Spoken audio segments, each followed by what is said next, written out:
Amis prométhéistes du projet, bonjour.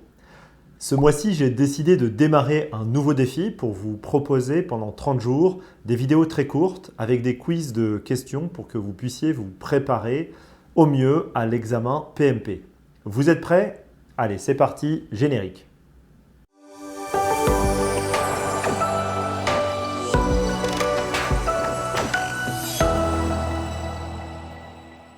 Dans la liste suivante, quel outil ou technique est celui du processus identifier les parties prenantes? Une seule réponse possible. Option A, élaborer la charte du projet. Option B, registre des parties prenantes. Option C, analyse de la sélection des sources. Option D, jugement à dire d'expert. Je vous laisse mettre la vidéo sur pause et on en discute ensemble dans une poignée de secondes. A tout de suite. Alors allons-y. Quelle est la première question à se poser lorsque l'on découvre un libellé comme celui-ci?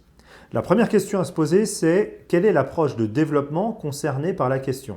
Est-ce qu'on doit travailler de façon prédictive? Est-ce qu'on doit travailler de façon agile? Ou est-ce qu'on doit travailler de façon hybride? Si on est en prédictif, alors ça veut dire quoi? Ça veut dire qu'il va falloir aller regarder dans le bouquin qui parle de l'approche par processus.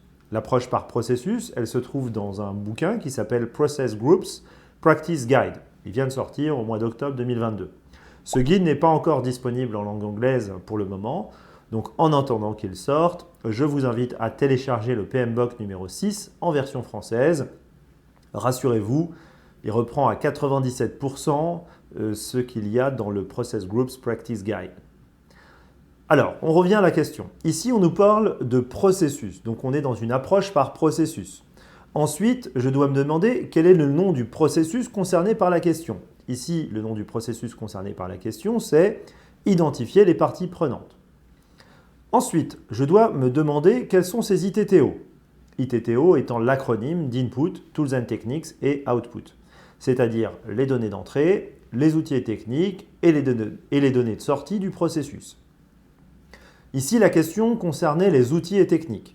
Je vais donc aller regarder dans le PMBOK numéro 6 ou alors dans le Process Group Practice Guide ce qui se trouve comme outils et techniques dans ce processus. Et là, on va regarder quoi? On va voir que dans la proposition numéro A, élaborer la charte du projet, on va se rendre compte que ce n'est pas une technique, c'est un input.